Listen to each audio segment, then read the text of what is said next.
All right, happy Sabre Day, everyone. I want to welcome all of you to today's first Sabre Day program of the Clyde Sukeforth chapter of Sabre.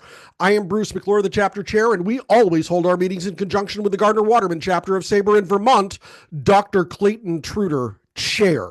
Now, let's not waste any time. Let's get right into our first presentation. A little over a decade ago, Tim Virgilio felt called to a purpose, burdened by the plight of homeless veterans and conscious of the struggles faced by those with service-inflicted disabilities. He knew he needed to do something. A lifelong baseball fan and autograph collector, as well as someone with a deep respect for the military and an appreciation of our country's military veterans, he turned to what he knew. What started as a labor of love, Tim reached out to baseball players to see if they would be willing to sign baseball cards he had collected through the years, promising to give 100% of the sales proceeds to help homeless and disabled veterans. The next step was to find a worthwhile organization to contribute to, where the money would do the most good. For the last several years, Military Missions in Action was that organization, with Signatures for Soldiers having donated over $140,000 to help veterans in need. In late 2021, Tim's partner at Military Missions in Action passed away. Committed to carry on the mission they had, Signatures for Soldiers became its own nonprofit charity in early 2022, and today the mission continues. Tim is here today to talk about his charity. Tim Virgilio, welcome to Northern New England. How are you? I'm good. I'm good. I guess I don't have anything else left to say. Bruce Okay. said it. All Have a right. good Meeting's day, over. everyone. Happy Sabre Day. We'll see you later. Okay. The floor is yours, my friend. Yeah. Well, it's actually good to be kind of. For those of you that don't know, I grew up in Connecticut, so it's nice to be back in New England. So, want to thank Bruce and Donna especially for the invite. I'm always I love talking about Signatures for Soldiers and kind of what we do, and just more than anything, just raising awareness about what homeless and disabled veterans are going through. Kind of what I was going to talk about. Bruce has stolen my thunder, so that's okay. And I'll just kind of recap real quick. So, um, my wife and I had moved to North Carolina. We met a gentleman who was just starting up a nonprofit to help homeless and disabled veterans. We got really involved with that organization, did everything from volunteering to fundraising to I sat on the board of directors. Then my job took us out of the state of North Carolina, and I remember this very distinctly, kind of November of 2014. I'm sitting there on a Thursday night watching Monday Night Football or Thursday Night Football, excuse me, and just thinking about ways that I can continue to support military missions in action. And like any kind of red-blooded American kid growing up, I collected baseball cards, and at the time, I collected a lot in the 80s and the 90s, and kind of what's referred to as the junk wax era, because of the overproduction. So just trying to and I've always collected autographs as well. So I was like, let me start to reach out to some athletes, see if they'll sign a couple items for me, and I'll let them know I'm going to sell them, and 100% of that money is going to go to the charity. And my original goal then was to raise $500. So it was, so I started off, and I remember very distinctly, I'm just kind of posting on social media, and I remember Barry Lyons, former catcher for the New York Mets, and he signed, I don't know, probably 10, 15 cards for me, and I posted on social media, and somebody who knew him said, hey, I want to buy one of every, how much would it be? And she's like, I'll give you $300 for 10 cards or something like that. And I think that's at the moment when kind of the light bulb went on that hey, I can do so much more with this beyond just the $500. And that was really kind of the launching pad, if you will. And then I remember walking the dog one day going, wow, I need to come up with a name for this. And if you're like me, usually those times when you're kind of doing nothing and it's kind of quiet is when the best ideas come to you. And so I just started thinking about, okay, signatures, autographs, so, trying to come up with something catchy. And that's kind of how, the light bulb went on. And I came up with signatures for souls. And as Bruce said, we continue to give the money to military missions in action. And then about 3 years ago, during Christmas time, the gentleman that founded that organization died unexpectedly from COVID complications. And by that point, Donna can tell you, Signatures for Soldiers had become more than just a fundraising effort through social media and just being set up at the National Sports Collectors Convention every year. It had really become a community, and I'll talk about that in a few minutes. But I just kind of looked at my wife and I'm like, we got to keep this going. So that's when we decided to stand it up as its own registered 501c3. We had a law firm out of Washington, D.C. that does a lot of pro bono work for veterans that volunteered to do all the paperwork for us. The only thing we had to pay for was the registration fee, which was, I don't know, a couple $100. It wasn't very expensive.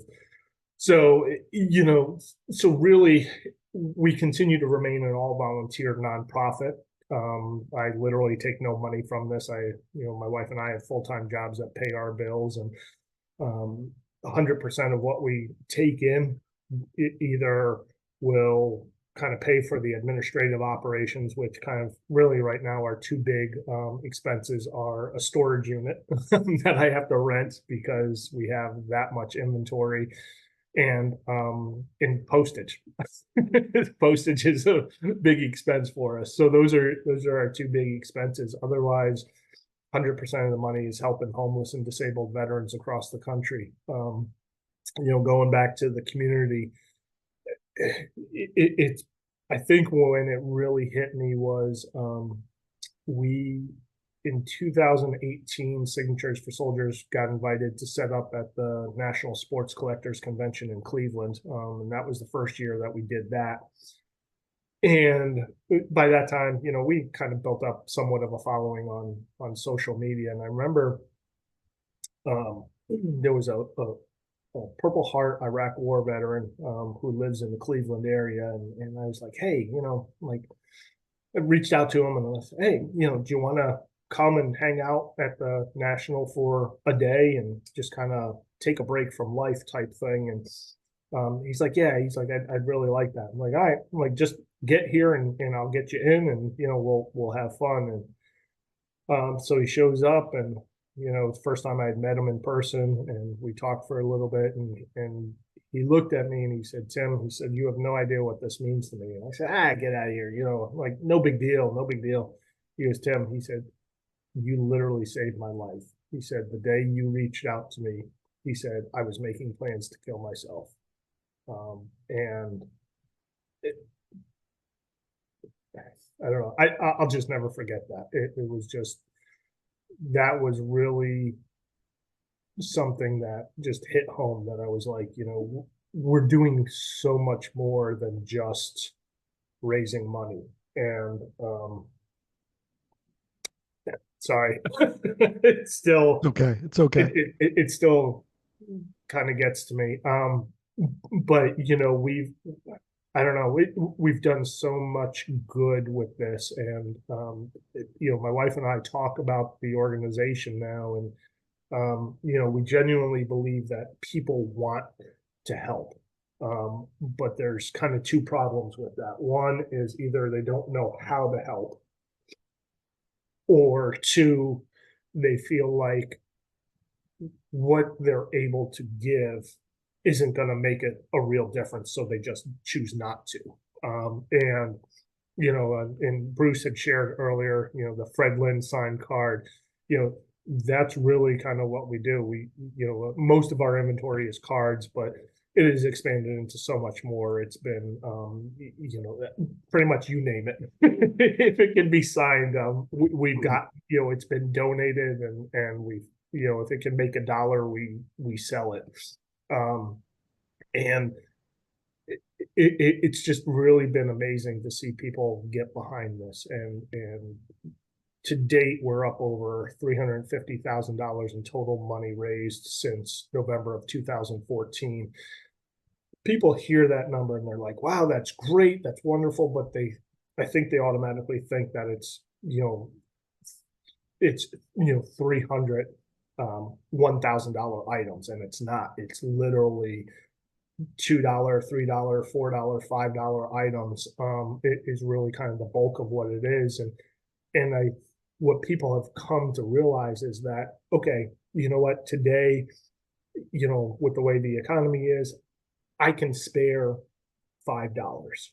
And how is that $5 going to make the most impact? And they find out that we're all volunteer. No one gets paid. So okay, so now my $5 I give to this, so I know that $5 is going to go help a homeless and disabled veteran. But what do we have on here? We've got 8 people. If all 8 of us donated $5, that's $40. So it's just kind of that exponential piece to it that people have really bought into, and it's just been an amazing effort. Since 2018, we've been set up at the National Sports Collectors Convention every year. There's a gentleman that donates space to us every year, and that's our largest fundraiser. We usually do about $50,000-$60,000 over 5 days there, and it's just it still blows me away. I keep referring to Donna because she's seen a lot of it firsthand, and just I'm still humbled by it. I'm still amazed by it. I'm still overwhelmed that people want to get behind this. Give you some examples of some of the things that we do. When I was living in Florida, we partnered with a veteran-owned brewery and a CrossFit gym. We did a fundraiser, and then with that money, we identified 25 veterans who were in a program through the VA, where the VA partners with HUD, and they get Section 8 vouchers to house homeless veterans in affordable housing. It's a great program. The one problem with that is that typically these men and women go into a 1-bedroom place, and all they really have is clothes on their back and whatever they can carry. So what we did was we purchased brand new bed frames, mattresses, box springs, sheets, pillows, blankets for them, and delivered them to them. And there were some men and women who 6-9 months into their apartment, and they're literally laying on the floor. I know for me, for the last 50 years, I've never worried about where I'm laying my head. I take my bed for granted. And that's something that it's just powerful to see. The one example there, we go to deliver, my neighbor and I go to deliver a bed for a 2-tour Vietnam Marine Corps veteran. And if you know anything about Vietnam and Marine Corps veterans, they can be pretty prickly at best. So we show up, and the guy greets us in the typical Marine Corps fashion. Who the F are you? Hey, good to see you too. I said, hey, are you Mr. Jones? Yeah, I'm Mr. Jones. What the F do you want? Well, we're delivering this bed for you. And he just stood there in amazement, and he said, this is for me? I'm like, if you're Mr. Jones, yes, this is for you. And he's like, this is really for me. I'm like, yes, sir. And to see a 2-tour combat Vietnam Marine Corps veteran just stand there and just cry. He was just completely overwhelmed that somebody would care enough about him. And he just sat there, and he just shared the typical Vietnam story of, coming home and being called a baby killer and being spit on and having to throw out his uniform and not talk about his experience and how people just looked down on him, and he was just doing what the country asked of him. And it's pretty amazing. It's pretty amazing. Another another and kind of how we kind of vet these veterans. We work with a lot of other small nonprofits where they're identifying the veteran and then coming to us for the need. And there was one nonprofit, they help special forces veterans, and they called me and they said, "Hey Tim," and they said, "We have a veteran. He's retired special forces. He lives out in Utah, has his own tree trimming business, was on a job, fell out of the tree, and is now paralyzed from basically chest down. In order for him to keep his business, he needs a specialized wheelchair that's kind of an all-terrain wheelchair so he can supervise and all of that." And he's like, "It's really something we don't purchase or fund based off of their guidelines." And I said, "No problem." I said, "How much?" And we wrote the check for $7,500 and got that gentleman his wheelchair so he can continue his business to provide for his family. And this gentleman was really active, doing triathlons and things like that, stuff that I just think about and I get tired doing.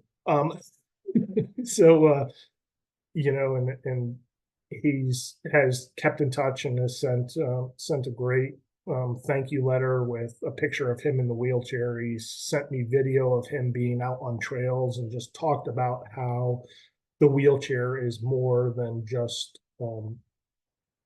it can help him to continue to live his life.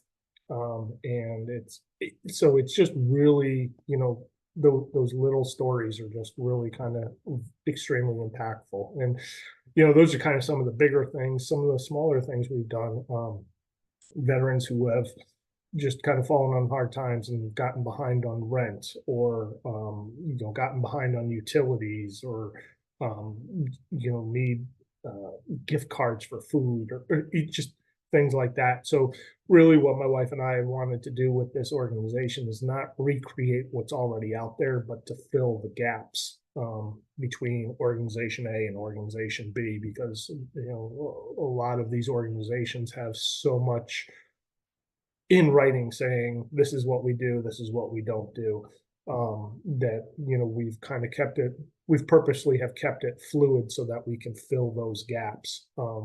We just had a veteran who again is in that housing program, but has needed repairs to his car so that he could get gainful employment. There's a lot of organizations that don't help with that. So between myself and him, his caseworker, and the mechanic, we went ahead and we got his car fixed. And he called me literally the other day, and he just happy as a pig in poop. he's like, "Tim," he's like, I'm going out right now. I'm putting in some applications. I just wanted to let you know." And it's just amazing. And this is all literally come from people being extremely generous with, okay, here's $3. Okay, today I'm not going to go to that fancy coffee shop and spend $7-8 on my fancy coffee. Instead, I'm going to donate that and make coffee at home. It's amazing. And then from to get into the sports side of it, I'm a huge baseball fan. Donna can tell you this, and having, I grew up in Connecticut, right on the New York border. So I grew up with the Mets teams of the 80s and 90s. That's kind of what I grew up with. And one of my idols growing up when I was about 14 was Greg Jeffries, because at the time he was the hot prospect. And for a couple of years, I had kind of connected with him on social media, and he had been signing cards for us and all that. And then, we go to the National in Cleveland, and he's there signing. And I have this banner that has the Signatures for Soldiers logo on it and a lot of white space. And so I get in line and, go up, and I don't say anything to him, and I just slide the banner in front of him. And this banner is, 3 feet by 4 feet. I mean, it's not a small banner. And he looks at it and looks up and he just screams my name. He's like, Tim. He's like, oh my God. And like, he's just like, to anybody that's listening, he's like, I work with these guys. These guys do great work. And he's like looking around, like, like just telling anybody.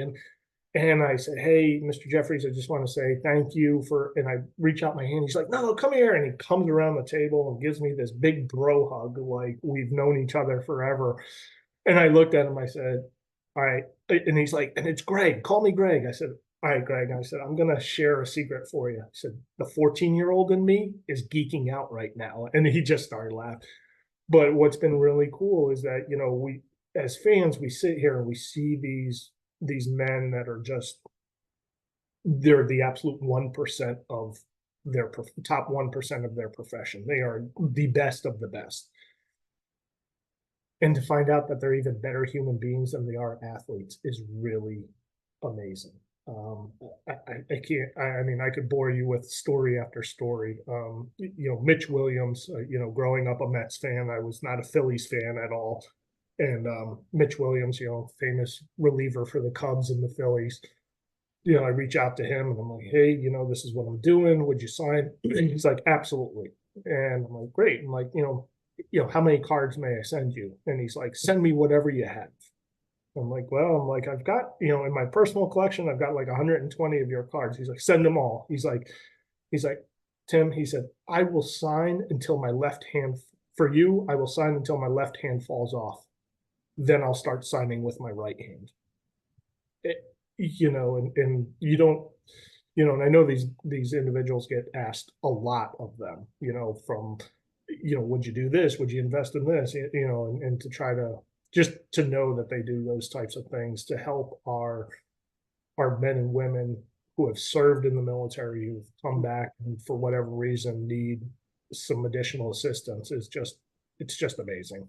So that's kind of my soapbox. I don't know if there's questions. And it is a fantastic soapbox, my friend. That was fantastic. I cannot begin.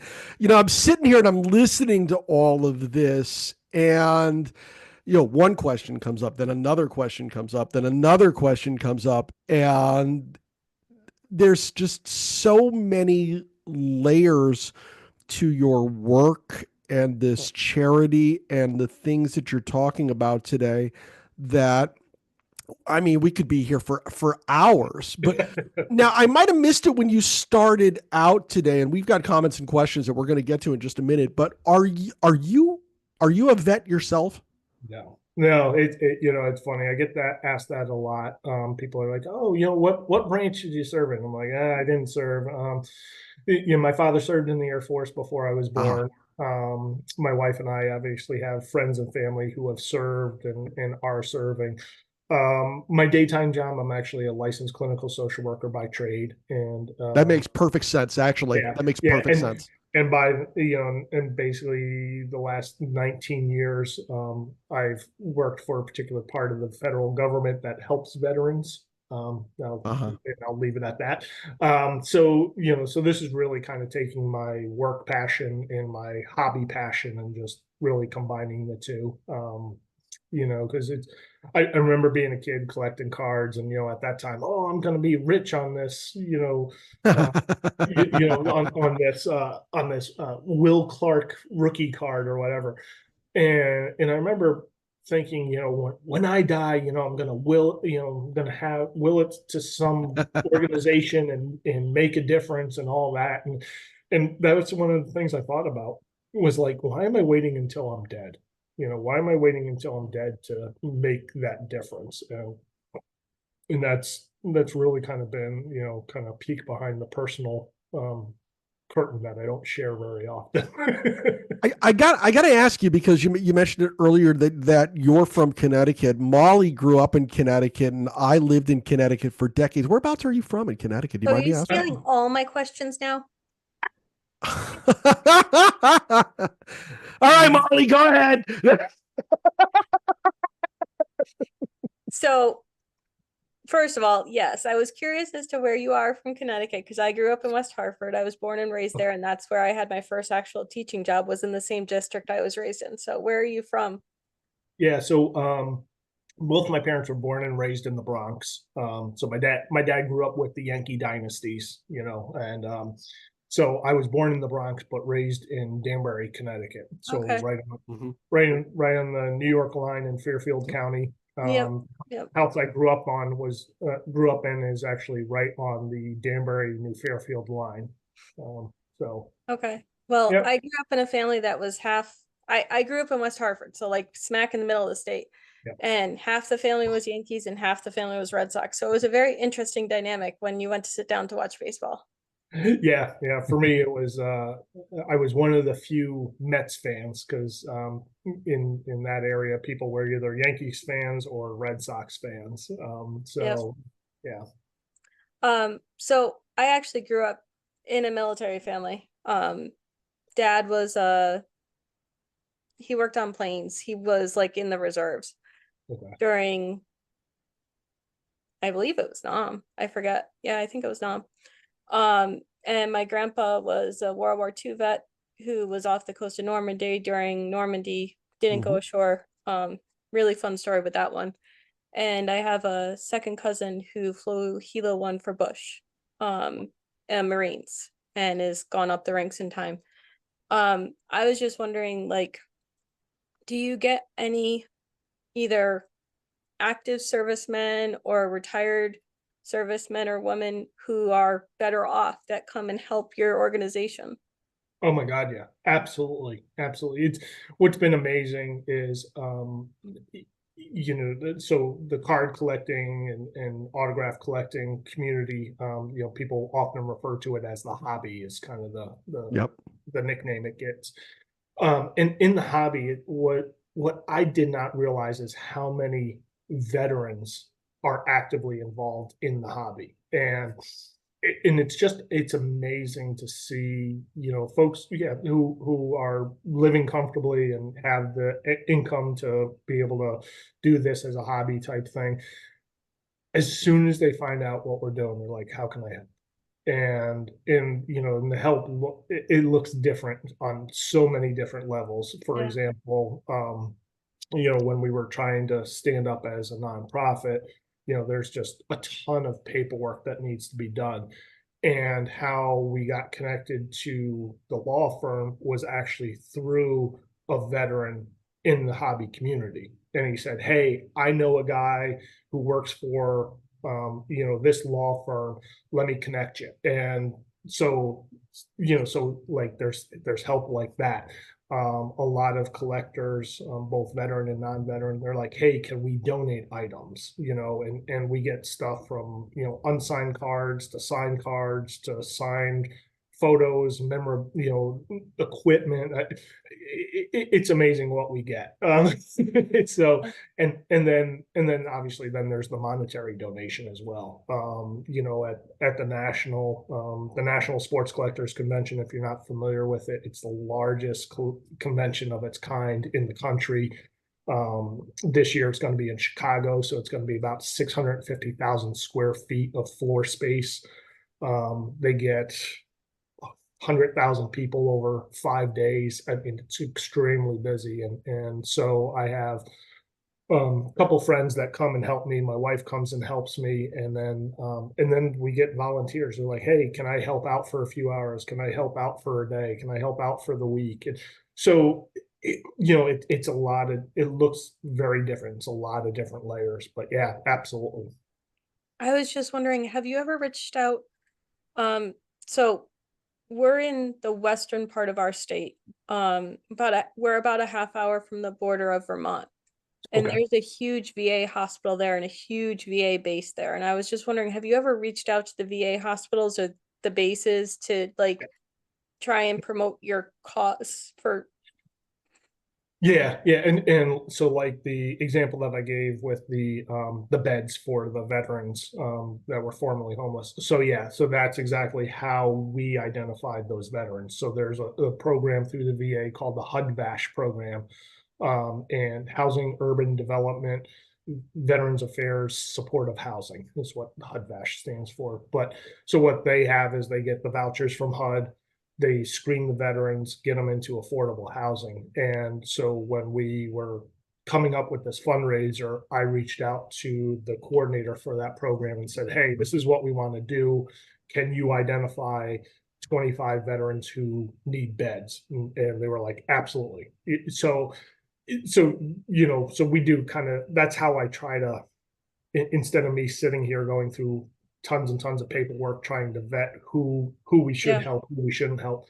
I go to the resources that they've already done the vetting. So if they say Tim Virgilio needs help, okay, Tim Virgilio needs help.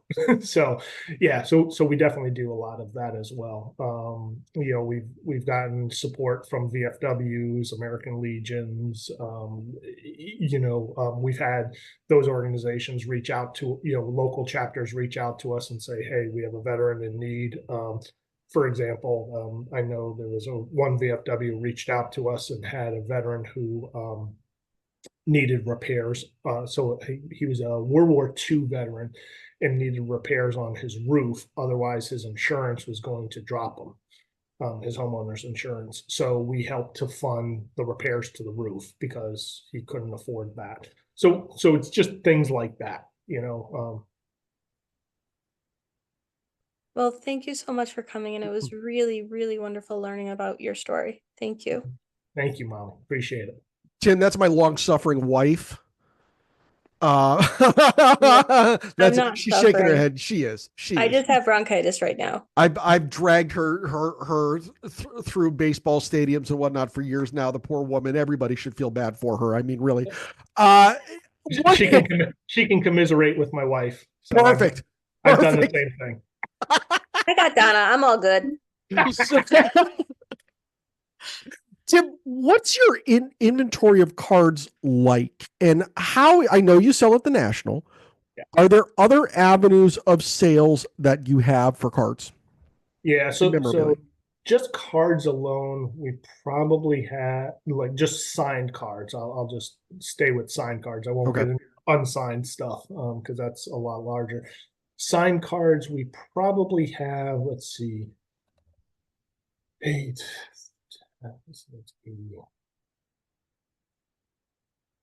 about 300,000 signed cards. Wow. Yeah. Really? Yeah. Gosh. Yeah, Donna, you've seen our, so typically at the National, the booth spaces are typically like a 10 by 10 space where you get 2 or 3, I guess 3, like 3 8-foot tables. And 2 years ago when we were in Chicago, the gentleman gave us 3 booth spaces. So we had, 3 10 by 10s. And so that was 3, let's see, 3, 6, 9. That's so amazing. About 9 or 12 8-foot tables. Wow. And all of it was filled up with inventory, signed baseballs, signed cards, signed jerseys, signed helmets, signed this, signed that, game used cleats. just wow. Yeah. Now, if you have a question for our presenter, Tim Virgilio, today, go down to the bottom of the screen and hit the react button. Once you see that, you hit that, you will see another button marked raise hand. Raise your hand, and we will get you in line to ask questions or give comments to our presenter, Tim Virgilio. I want to go back to the esteemed president of the Elysian Fields chapter in New Jersey, Donna Muscarella. Donna, you're up. Go.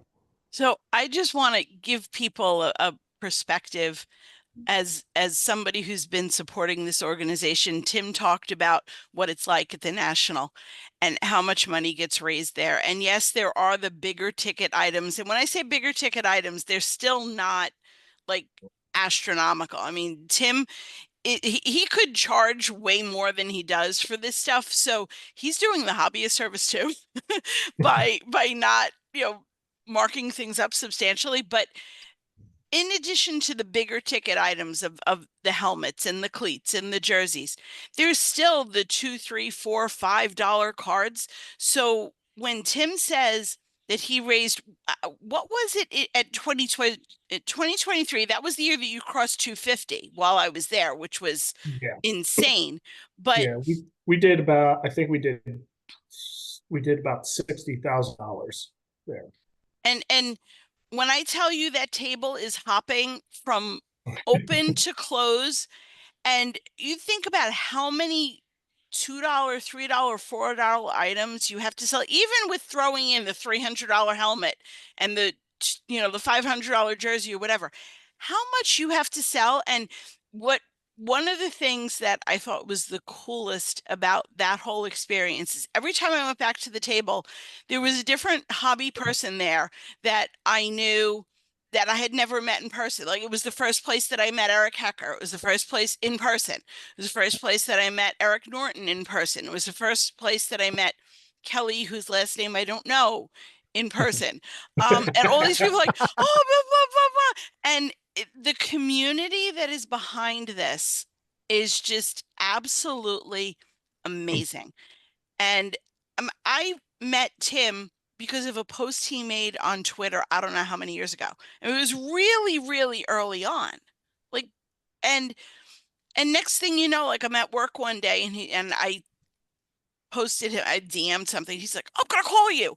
And we ended up on the phone, and it's just this amazing community of people that is doing tremendous work. And it's just really amazing. I mean, I don't know. I mean, the hobby is cool and all of that, but to be able to take something, Tim, that you have loved since childhood and turn it into this is amazing. And you set the example. You set the bar. I appreciate it. I get a lot of satisfaction out of it, and as a sports fan, as a baseball fan, it's really cool to be able, I talked about the Greg Jeffries story, and there's lots of other players, famous, not so famous, that I've just had the opportunity just to sit and just talk with, and it just, not only about their career, but just about life. Fred Lynn, I've had the opportunity to sit with him, and he's one of those guys that you go, oh my God, he seems like such a nice guy. He is. he's almost sickeningly nice. It almost makes you sick. I mean, he's just such a nice man. There's a gentleman who currently plays for the Seattle Mariners by the name of Mitch Haninger. I've had the opportunity to sit and talk with him, and just extremely nice man. And he's on his own without me asking. He started a couple seasons ago where, he reached out to me and he's like, hey, Tim, he's like, I'm going through end of the season, going through my locker and my closet. He's like, I've got these cleats that I no longer need. He's like, do you think you can use them? I'm like, absolutely I can. So that first year he sent, I don't know, 9 or so game used cleats. And what was really cool about them is that every single one of them you could quickly identify, because they were like, one pair was from like the throwback weekend. One pair was from Players Weekend. One pair was from when the MLB All-Stars traveled to Japan to play the Japanese All-Stars.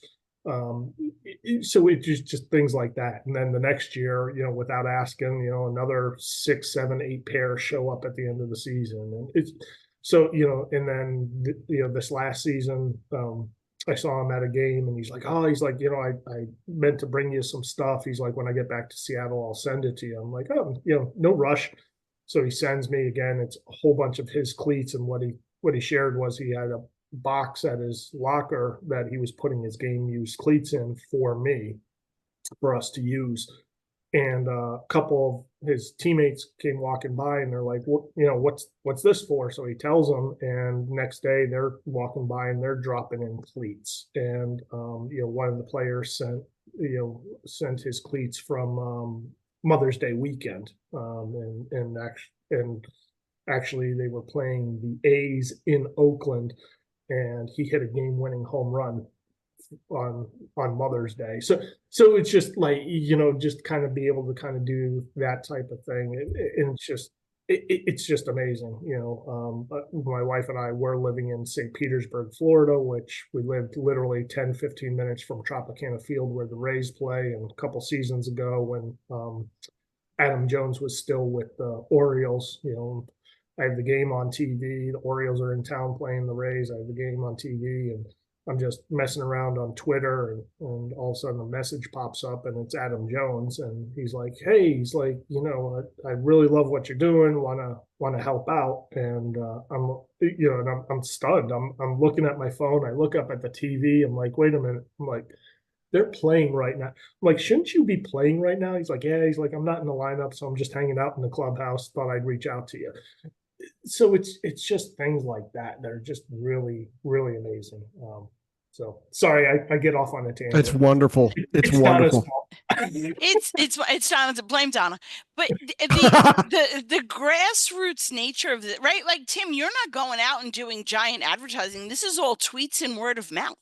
Yeah, it's totally been grassroots effort, and it's been things like this where people, Molly, you asked about, how do people support? It's even things like this, like Donna and Bruce saying, "Hey, would you come on and talk about signatures for soldiers?"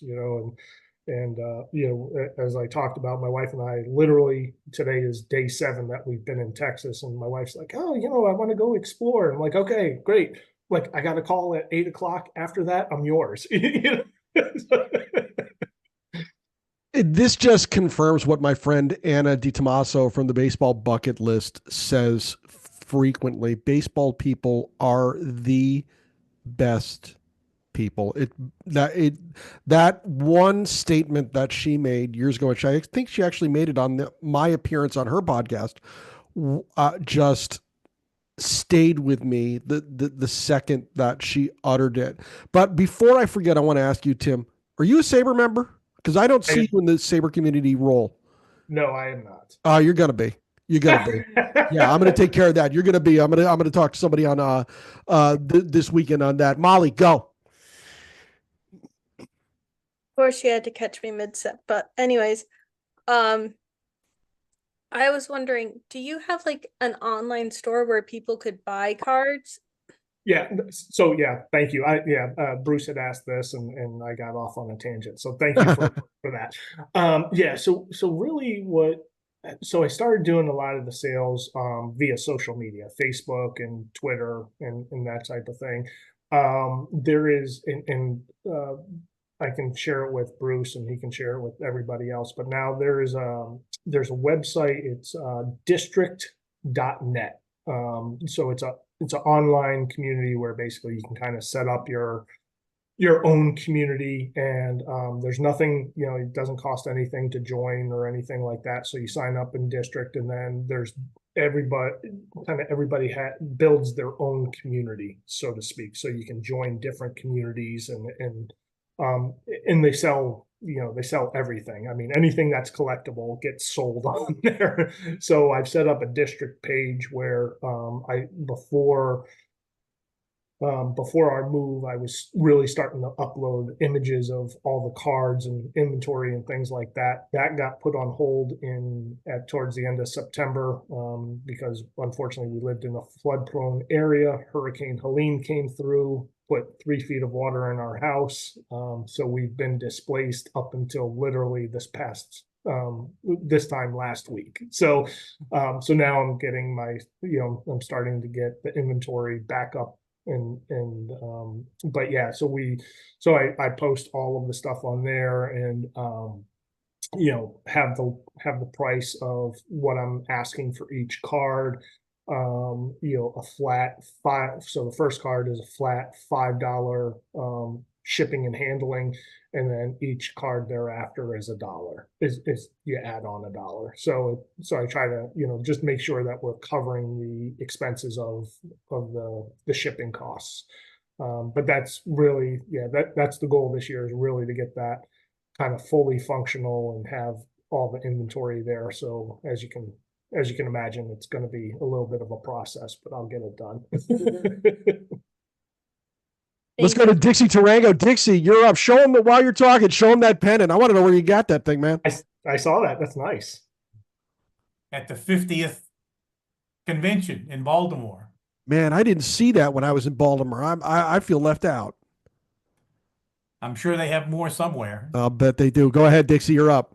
A question and a comment. The question is, you said you have 300,000 signed cards now. When you reached 50,000, did you start to wonder what you had done?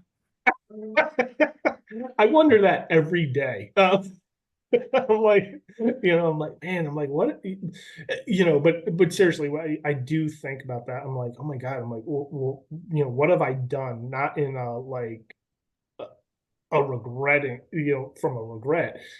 It's more from like amazement. Oh my God, what have I done? Just like I said, most people, if you tripped over me in the street, you wouldn't know who I am, and probably wouldn't care.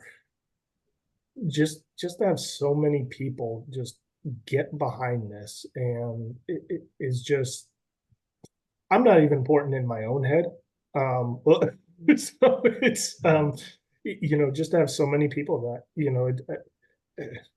I'm exhausted after the national, because so many people come to the table not only to support what we're doing, but everybody's like, hey, are you Tim? Are you Tim? And they want to talk to me, and they want to share their stories, and they want to thank me, and it's amazing. It's humbling. It's exhausting, but it's great. It's just I've had just so many people that have said that I've inspired them to just do something, and just to have somebody say that, it's just, I can't even put it into words. It's. Did anything get damaged in the flood? Good question. Yeah. So thankfully, we knew it was going to be a pretty bad storm. We had gotten water previously, so we're like, all right, let's take care of this. Thankfully, I had the forethought to take whatever was in the house out and put it in the storage unit. So all the stuff in the storage unit was fine, but I did leave like 5,000 count boxes of unsigned cards. But they were like 2.5, 3 feet off the ground, and I'm like, oh, they'll be fine. Yeah, so I think we lost about 30,000 unsigned cards. Is about what we lost, but most of it was just stuff that's easily replaceable. Nothing of any high value or anything like that. But thankfully, all the signed stuff, everything was fine. So next weekend, that's actually what we're going to be doing. Is I have got a storage unit here that will be unpacking the pod that has all that stuff in and getting that stuff reorganized.